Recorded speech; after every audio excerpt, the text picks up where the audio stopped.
Hello and welcome to Foreign Policy Focus. This is episode 115 and I am the show's host Kyle. Joining me today is Will Porter. Will is a journalist and commentator with a focus on U.S. foreign policy and Mideast affairs. His freelance work can be found at the Libertarian.org and antiwar.com.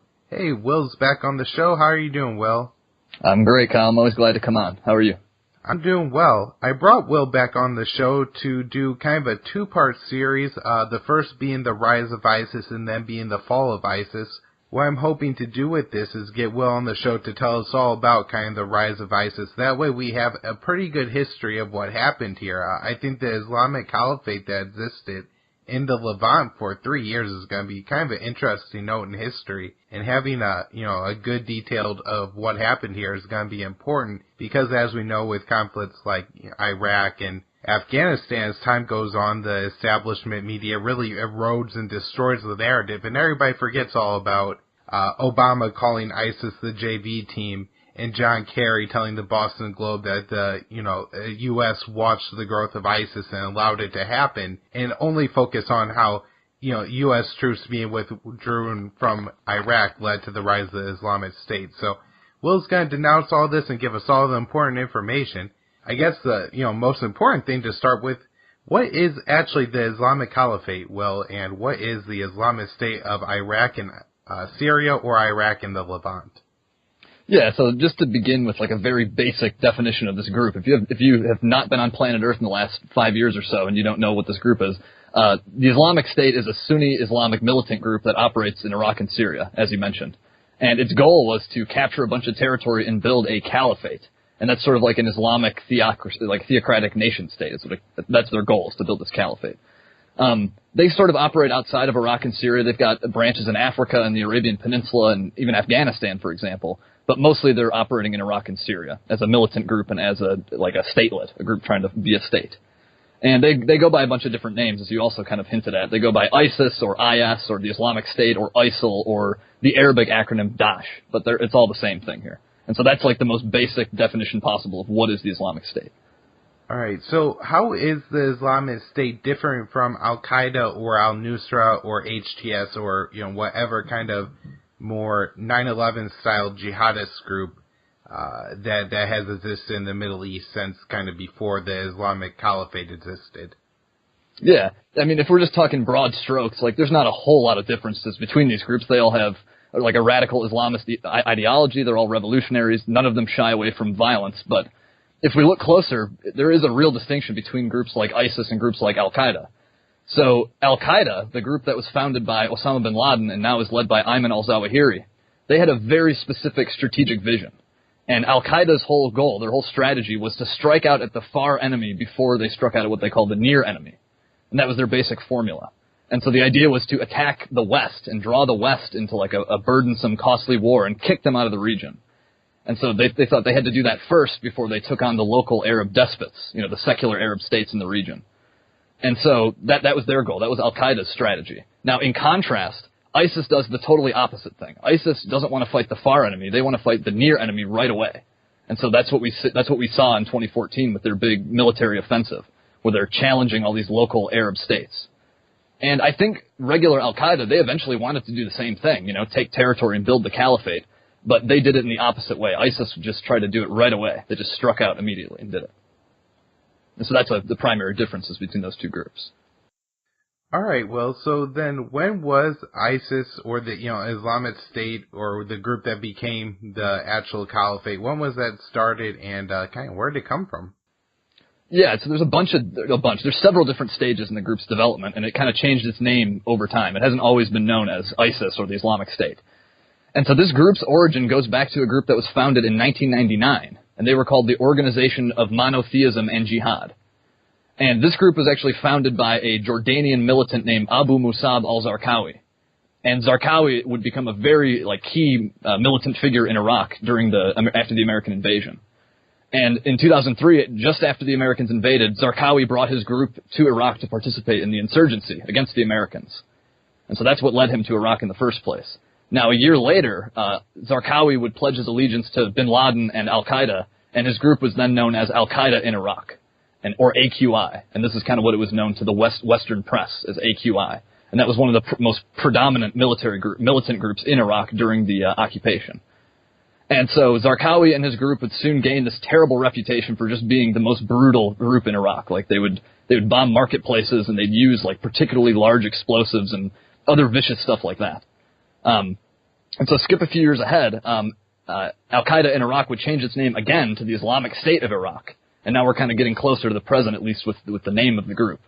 And in 2006, that same year, Zarqawi would be killed in an American strike, and the group would be handed over to an Egyptian guy named al-Masri.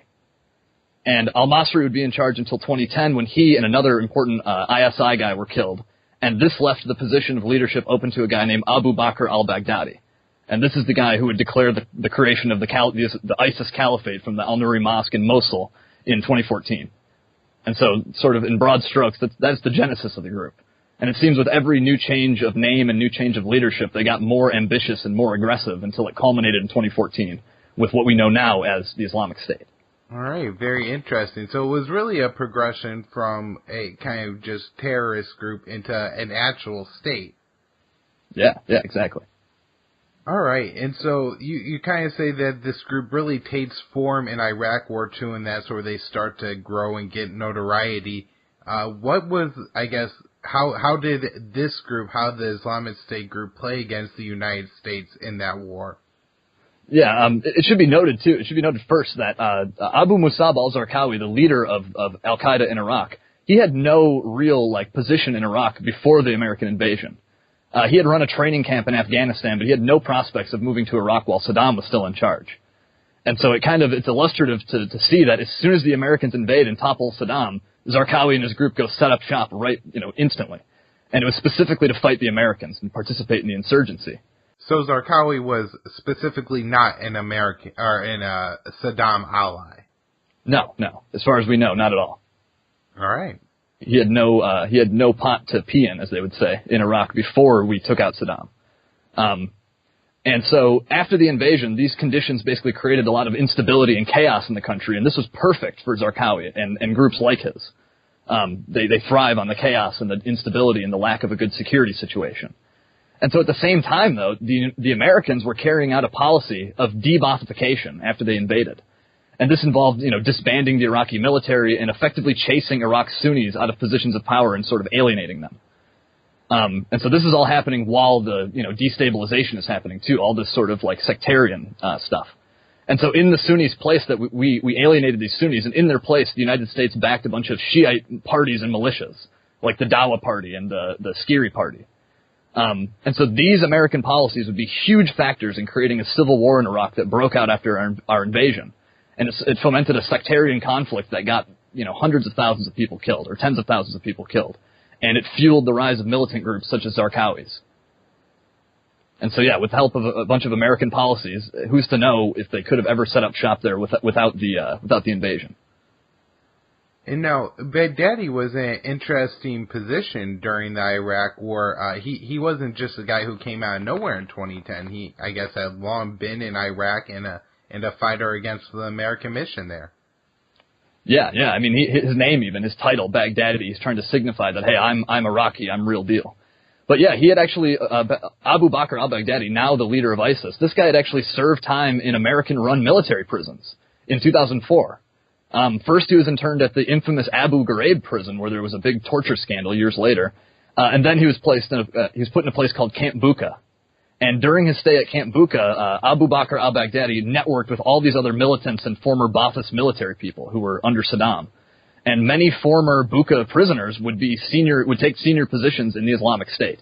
And so we can see how it's kind of interesting how the American prisons, which were meant to fight terrorism, actually provided a perfect meeting place and sort of a genesis for what the Islamic State would become. I think this story in particular, just I guess a little portion of the rise of the Islamic State and the existence of the Islamic State is just so interesting, and how ineffective American interventionism is. In this case, we have the future leader of the Islamic State, the Caliph of the Islamic State, that is actively beheading and dipping Jordanese pilots in acid and all this other crazy stuff in an American prison, and he ends up not being, imprisoned, reformed, or in any way changed, but actually empowered towards his jihadist goals. Yeah, it's like jihadi school, Camp Buka. All right, and so another U.S. intervention played a large role in the rise of the Islamic State, and that is the U.S. intervention in Libya. So, it kind of explained to us, Will, how Libya factors into what eventually becomes the Islamic State in Iraq and Syria. Sure. Yeah, and Libya itself was its own huge mess. It's its own independent situation, but it certainly does tie into the Islamic State situation, especially as it pertains to what was happening in Syria. So, and we'll get to Syria too, but, and so in 2011, the United States and NATO overthrew Muammar Gaddafi, the leader in Libya. And soon after this, within months, American intelligence agencies started transferring Libyan weapons out of Libyan arsenals into Syria for the purpose of arming Syrian rebels. And so this is not a major story. Not a lot of people knew about this happening. It kind of just slid under the radar. However, an investigative journalist named Seymour Hersh covered this in 2014 in a piece called "The Red Line and the Rat Line," and we can put the link in the show notes. But there's a key quote from this article though that really explains the weapon transfers and how this plays into Syria and ISIS. And so it starts, quote, "Funding came from Turkey as well as from Saudi Arabia and Qatar. The CIA, with the support of MI6, was responsible for getting arms from Libya's arsenals into Syria. A number of front companies were set up in Libya, some under the cover of Australian entities, and retired American soldiers who didn't always know who they were employed by were hired to manage procurement and shipping." And so basically he's saying that, the CIA helped to ship a bunch of Libyan weapons into Syria for the purpose of arming rebels. And now part of the rebel opposition in Syria included Islamist groups such as the Islamic State. And so perhaps this is a good time to get into Syria and how arming rebels there, led to the rise of ISIS, or helped to lead to their rise. Yeah, I mean, I think there's a couple really important notes in that story. The first is that, in Libya, the United States was backing groups that were fighting under the black flag of jihad. They were definitely not in ways of allies or people who wanted what's best for the American people whatsoever. And then the other interesting one is just the story behind Benghazi. I think for a lot of people, the story almost got kind of annoying and played out just because, the way the Fox News and the conservatives, were just trying to blame Hillary Clinton for not sending military support fast enough. But the real important story here was that we were using Benghazi, the consulate there, to give weapons to jihadists in Syria from Libya. Yeah, precisely. And by shipping these weapons into Syria, we really fueled a military situation, a conflict there that's killed, what is it now, 450,000 people? Near 500,000 people. Oh, yeah, absolutely. It's the numbers of dead from, U.S. interventionism in the Middle East is absolutely astounding, but especially in Syria. Indeed. All right, so now we have the Syrian civil war breaking out, and this is really, the Syrian civil war. The ISIS is a player in this conflict, so tell us, how the Syrian civil war starts and the role of ISIS. Yeah, sure. So just as this stuff we're just talking about in Libya, just as this is kind of going down, as Muammar Gaddafi is being overthrown and the Americans are backing, jihadi rebel groups there, another sort of protest movement is breaking out in Syria around 2011. And by 2012, this protest movement had erupted into an outright military conflict. And in that same year, 2012, the U.S. Defense Intelligence Agency was already looking for some side to support in the war in Syria. And they eventually landed on supporting Sunni radicals operating in the east of the country. And we know this for a fact from a declassified DIA memo, which states very clearly that the U.S. and its allies wanted to back Sunni militants against the Syrian president Bashar al-Assad. And the most important thing about this memo, and keep in mind that during this we're shipping Libyan weapons into the Syrian rebellion, and this memo at the same time is warning that, hey, if we back these Islamists in Syria, they might actually try to establish their own state. And the memo called it a Salafist principality, which is a synonym for Islamic State. And so this memo is saying, we want to back these Sunni radicals, but they might try to establish an Islamic State in eastern Syria. And so it seems the U.S. government had a pretty good idea of the risks of backing the rebellion there, but they went ahead with it anyway. And now, during this arm and train program, some of the outcomes, in some cases, these American weapons would be willingly handed over to groups like ISIS, where a American-backed rebel group would just join ISIS willingly and sort of defect over to them. Now, in other cases, the Islamic State would take the American arms by force and just steal them and just, conquer and defeat the other group. But either way, what we're doing here is we're pouring weapons into a radical Islamist insurgency, basically, a rebellion. And even if we are trying to give it to moderates, it doesn't really matter. ISIS or groups like them will just take it away from them as soon as they get them. And so, yeah, the arm and train programs definitely have helped ISIS and groups like ISIS in Syria. And it definitely ties into what we were talking about with Libya, with the weapons, transferring weapons out of a foreign country into Syria. And now, to be clear here, when we're talking about ISIS and aid to the Islamic State and stuff, I'm not here saying that the United States directly gave weapons to ISIS. I haven't seen any proof for that. But what I am saying is that by flooding the Syrian rebellion with arms and training, that's going to bolster the power of Islamist groups like ISIS.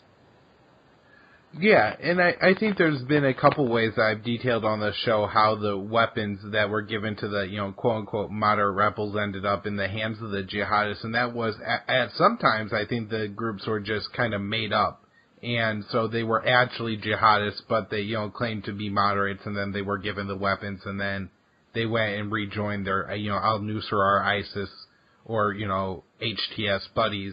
However it worked out. In other cases, they, took them. In other cases, I think they were just entrepreneurs, and they are saying, well, these people are giving away weapons, and those people are willing to buy a lot for them.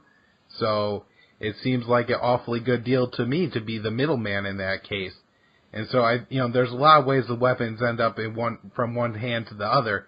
But the important part is that first the U.S. knew it, and like you said, that 2012 memo is important in that. Also, from the Podesta leaks, we know that Hillary Clinton's aides told her that Zarqawi was backing the Syrian rebels and knew that, the United States was essentially on the side of al-Qaeda by backing the Syrian rebels. And, just facts on the ground. This is the time where we have all those, U.S. Marines saying they didn't sign up to fight for al-Qaeda or whatever. The actual infantry guys that were over there certainly knew it at the time. And so there's absolutely no excuse for the United States in this case. No. And the whole time this was happening, this whole arm and train program, there was this incredibly dishonest line about moderate rebels. And we started jokingly calling them mythical moderates because they're a myth. Where are these moderates? And I mean, this is proven wrong. The idea that the opposition was made up of a bunch of moderates is proven wrong time and time again through media reports, showing that American arms are ending up in the hands of jihadists in Syria. And that DIA memo itself, it completely debunks this. It seems that at least some sections within the U.S. intelligence community knew the nature of the Syrian rebellion, and it was not moderate. And I think the administration had to know that too. And I'm referring to the Obama administration. That's when a lot of this arm and train was happening. Absolutely. So now we have, the Syrian rebels and, the Syrian civil war breaking out. The Arab Spring there turns into an outright civil war. And we have a really interesting development on the side of the rebels, and that is we have al-Nusra separating from ISIS. So I know we talked a little bit in the intro about the difference between al-Qaeda or al-Nusra from ISIS, but tell us about the split, the significance of it, and how it kind of played itself out on the battlefield. Yeah, there's a lot of interesting shifting alliances here, and it sort of plays into the strategic considerations we were talking about earlier. But in 2012, after the war in Syria had kind of got going, the ISIS leader, Abu Bakr al-Baghdadi, he started sending guerrilla guys into Syria to establish a presence there. And that presence of guerrilla fighters would soon form into its own separate group called the Al-Nusra Front. That's like the origin of Nusra. And a year later, Baghdadi called for the merger of his own group, ISIS, and Nusra. But by this time, Nusra had already had its own commander, a guy named Abu Muhammad al-Jawlani, and he completely rejected this merger. He said, no, we're our own group now. We don't want to merge with you. And Ayman al-Zawahiri, the sort of leader of vanilla al-Qaeda, he agreed and said, no, you guys shouldn't join. Now, Zawahiri tried to mitigate the dispute and tried to make things okay, but Baghdadi kind of rebuffed him and he set out on his own.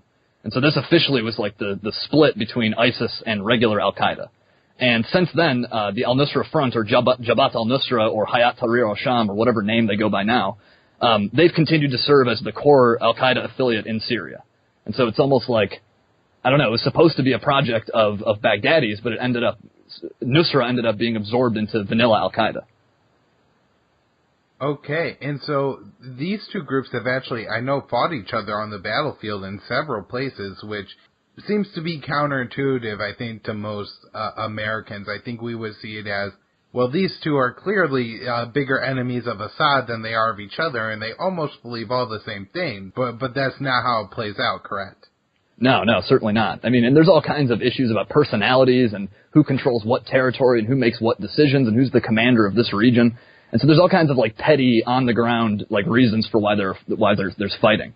It doesn't have to be grand like doctrinal differences in religion or whatever. It could just be petty spats among their personnel, you know?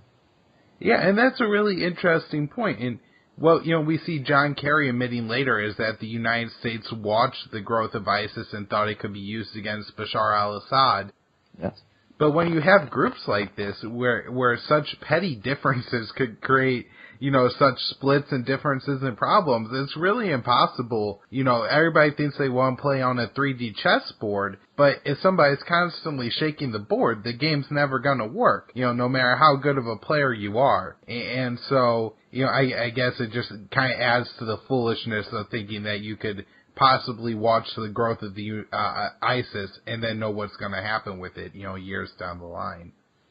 Yeah, consistently in American policies, we see this short-sightedness. We talked about the de-Baathification of Iraq earlier and the alienation of Sunnis. It's constant short-sighted policies that just have these disastrous consequences. Now, who knows what 10 years down the line, what we're doing now in Syria and Iraq, what that's going to result in? You know, who knows what kind of unforeseen things are down the road? Well, Obama made a lot of speaking gaffes during, you know, his time in office, and people will often point to, if you like your doctor, you could keep it. I think the biggest one has to be calling ISIS the JV team. Because as soon as Barack Obama calls ISIS the JV team, why don't you tell us what ISIS went and did, Will? Right, yeah, the JV team, in June of 2014, on my birthday, actually, incidentally, the very day of my birthday, ISIS declared its global caliphate and launched a massive military offensive in Iraq and Syria. Now, they had taken some territory earlier in 2014. So in January, they captured Fallujah and Hit, which are cities in Iraq's western Anbar province, and they controlled Raqqa since 2013. But in 2014, they made that their capital. However, starting in the summer of 2014, like though they had already controlled some territory, they launched this huge offensive and took tons of cities. And so the large Iraqi city of Mosul fell in June, Sinjar in the north fell in August. And by 2015, ISIS controlled a swath of territory that encompassed millions of people. It was a landmass that was like bigger than Great Britain or something. And so that was the basis of their caliphate, and that is the JV team. Right. So this is, you know, kind of almost all the territory between the Euphrates and the Tigris River, at least in between Iraq and Syria, that they end up controlling. I know a lot of that area is desert, but, I mean, this is kind of ancient Mesopotamia, now controlled by an Islamic caliph named, you know, al-Baghdadi. Just, you know, kind of crazy how that happens so quickly. And then we get this leading up to the point where, you know, ISIS is threatening Baghdad. So tell us about, you know, who in ISIS, how is ISIS making all this success? Yeah, so I think a large reason behind ISIS's success, it's a hard possessive, was partly because they had a lot of Ba'athist military commanders to help them plan this, which is something that I don't believe Al-Qaeda or similar groups have had. And we talked about how in Camp Bucca, Baghdadi, he had actually coordinated with Ba'athist commanders. And so that was one thing. Another thing, too, is that prior to this, they hadn't been that high profile. They had a lot of time to sort of like plan and plot from the Anbar province where they had sort of set up shop. And so, I don't know, I think there's a lot of factors in their success, but a lot of it was just their military capability. They swept all these cities in the period of just a month or two, you know? Yeah, one of the interesting stories is that of this guy, Omar the Chechen, that's a commander for ISIS. Why don't you tell us a little bit about him? Yeah, sure. So Omar the Chechen, I guess a little bit of background is required that just know that for years, Islamists in the Caucasus region have sort of feuded with the Russian government. And this has kind of fostered like a militant Islamic insurgency movement there. It sounds kind of strange, a bunch of white Chechens carrying out jihad. However, one particularly ambitious Chechen Georgian militant named Omar al-Shashani, or who went by the name Omar the Chechen, this guy left for Syria in 2012 to join the Islamic State. And by 2013, this guy had been promoted to command ISIS military operations for all of northern Syria. And so he was a very capable military commander. However, most interesting about this guy's background is that in 2006, Omar the Chechen had received American military training while he was serving for the Georgian Special Forces fighting the Russians.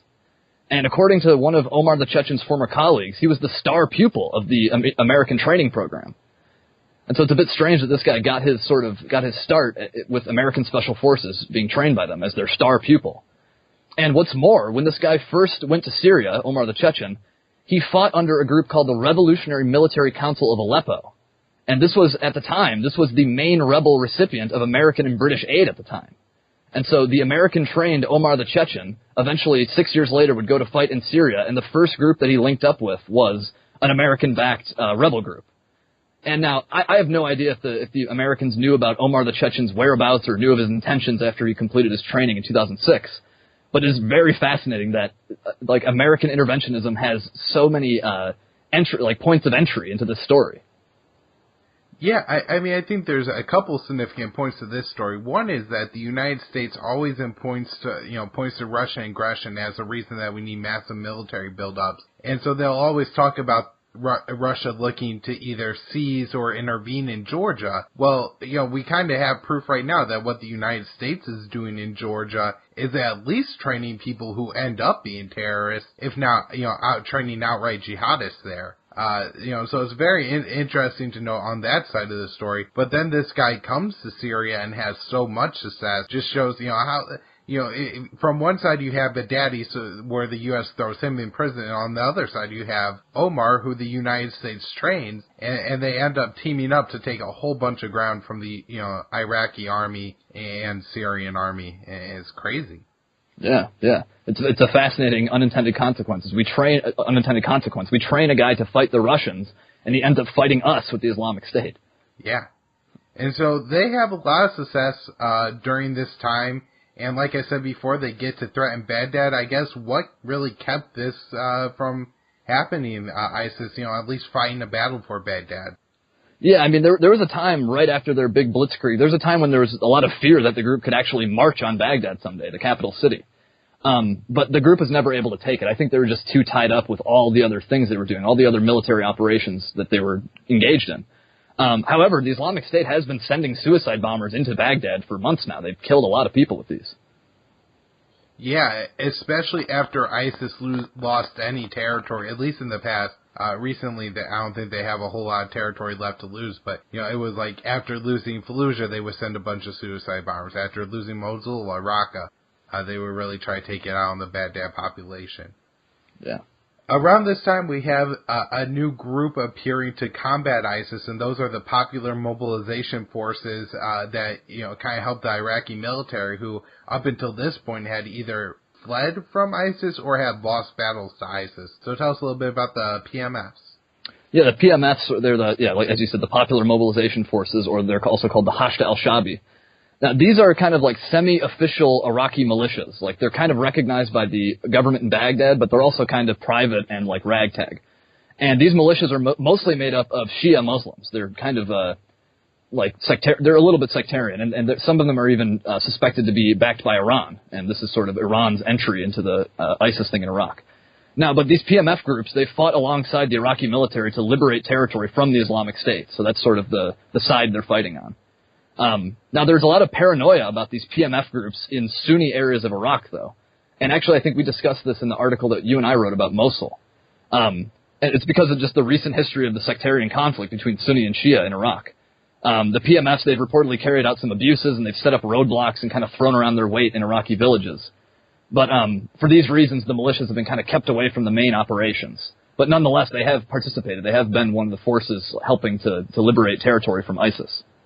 Absolutely. And as far as it goes, saying that the PMFs have carried out abuses, this is likely true if we look at pretty much any group either fighting on any side of these wars, whether it be alleged abuses in Syrian prisons or Kurdish forces allegedly repopulating areas and forcing Sunni Arabs or Arabs off lands that the Kurds want, or the Iraqi army or the Syrian army executing civilians. Whatever you have, everybody is accused of doing some dirty deeds in this war.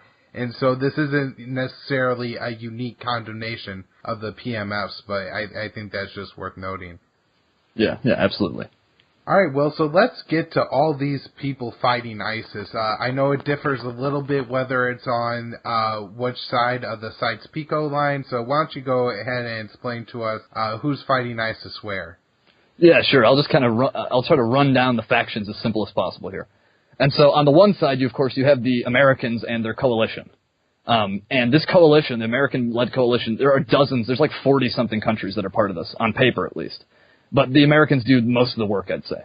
And in Iraq, second to the Americans in the military operations is the Iraqi military. That's sort of like the second faction within the anti-ISIS coalitions in Iraq. And then, as we said, there's the PMS. They help the Iraqi military. And there's also the Kurdish Peshmerga, which is like the official militia of the Kurdistan Autonomous Governorate. And so in Iraq, that's sort of like the primary anti-ISIS faction. The Americans, the Iraqis, the PMFs, and the Kurds. Now, in Syria, you have two anti-ISIS factions, where this starts getting a little bit confusing. So in Syria, you have the faction that is made up of Russia, the Syrian government, Iran, and a smattering of militia groups, such as Hezbollah. So that's like the Russia anti-ISIS faction. But then there's another one led by the U.S., and it's spearheaded by a group called the Syrian Democratic Forces. And the Democratic Forces, this is like a multi-ethnic militia, but it's mostly like Kurdish, like YPG guys. And so those are like the major factions. However, as we also have mentioned above, the U.S. for years also paradoxically supported a bunch of other rebel groups in Syria, which shared goals and aims with groups like Al-Qaeda and ISIS. And so at the same time that we're trying to, mobilize the Syrian Democratic Forces group, we're doing these contradictory things of backing their enemies. Absolutely, and and then in Syria too, we also have the Al-Qaeda type groups, as we discussed in the past, fighting against ISIS. So, yeah, ISIS was kind of the common enemy of everyone in Syria, yet all the opposing groups also fought against each other. So, it very weird dynamics in the Syrian civil war. Everybody who's an ally is also an enemy. So, very crazy. Yeah. Now we're kind of late 2014, early 2015, ISIS is kind of at the peak of its territory, and one of the things we have going on is more of these lone wolf-style terror attacks in the West, where people claiming at least to be inspired by ISIS go out and, kill people at concerts, at bars, at night, etc. So, Will, why don't we just talk about this kind of aspect of ISIS a little bit? Yeah. These lone wolf attacks, they're kind of hard to understand or to untangle, because it's really hard to tell sometimes when it's just an individual acting on their own, they're just deranged and they're claiming to act on behalf of ISIS, or whether ISIS is just claiming responsibility and there's no connection there, or if there's real operational connections and ties. And so it's kind of murky to tell, which cases are which. However, we do know that the Islamic State has called for these kind of attacks. And so it's not totally far-fetched to suggest that some of these have been totally inspired by ISIS. But, this has happened it happened in Orlando at the Pulse nightclub. It happened in San Bernardino. It happened in the Bataclan concert hall in Charlie Hebdo in France. There's been a couple incidences in England. There's been a truck attack in Berlin and in Nice. Like, there've been a bunch of these. And there's no clear pattern. I can't really tell if, some of the guys seem to actually have been jihadi or, motivated by that. Some of them just seem deranged. For example, that Omar Mateen guy in Orlando, he was going around telling people that he was Hezbollah and Al-Qaeda or ISIS or something. So that seemed more like a confused person to me. And so it's hard to draw any real general conclusions from this. But it is, of course, it's horrible, these attacks. Absolutely. I think that attacks served a purpose both for ISIS and for, the Western governments, for all the countries, not just the United States, but France certainly takes advantage of any terror attacks within France to carry out more airstrikes or whatever in the Middle East or North Africa.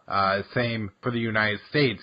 Trump, we had the attack in New York City, and Trump promises that we're going to be 10 times, more aggressive against Islamic State or Jihadists or whatever the terrorists of the moment are. And then for ISIS's point, I think to some extent there's probably like this jihadist marketing game where there's all these rich, Saudis, Qataris, and Emiratis who have money to give away to people who support the, jihadist Wahhabi tradition. But, they're going to give it to the people who are the most successful, like anybody who gives away their money. And so when ISIS is able to point to all these terror attacks, they're able to, quote unquote inspire.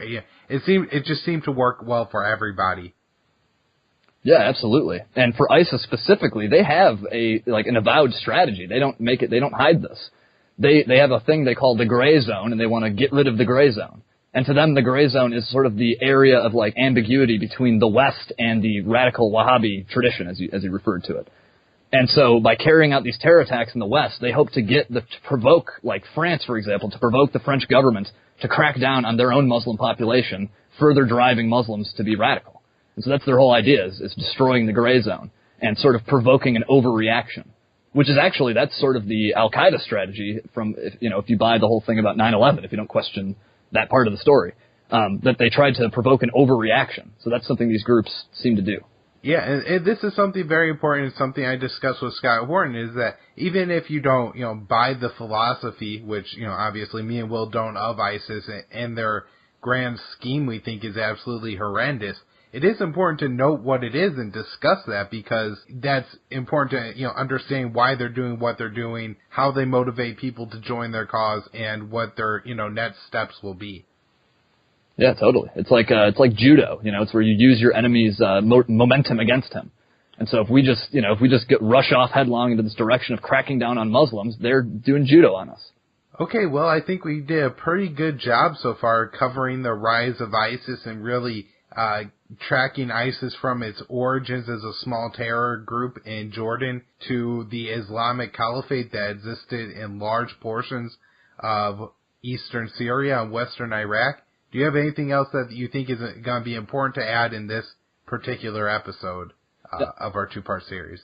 No, I think we covered all the broad strokes. It's really a lot to try to summarize here. There's years of history and so many events that happened, but I think we covered a lot of the major points in the rise of ISIS.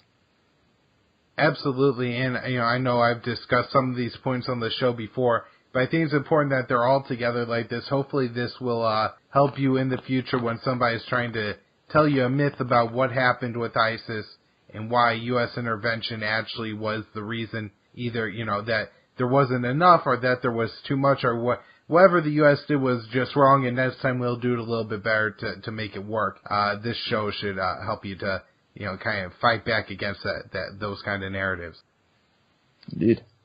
All right. So for those of you listening, expect the next half of this two-part series to come out in the next week or two. We'll probably title it "The Decline" or "The Fall of ISIS," and go into the caliphate losing its territory and kind of the defeat of the caliphate that we have today. You can find this show and all episodes of Foreign Policy Focus at libertarianinstitute.org, foreignpolicyfocus.libsyn.com, and the Facebook page Kyle's Files. Will, do you have anywhere you would like to send the audience? Yeah, sure. As you mentioned at the beginning of the show, you can find my writing at antiwar.com and at the blog at the Libertarian Institute, as well as a lot of news coverage and commentary I did for a site called The Daily Sheeple. And if you want to find me on Twitter, you can find me at WKPANCAP, ANCAP. And you can find me and Will both in the private Facebook group Foreign Policy Focus. If you want to join that, go ahead. Will does a pretty good job of answering your questions in that group, and I try to too. So if any of you have any foreign policy questions, that'd be a good place to direct them. Thanks for tuning in, everyone. Thanks, Kyle.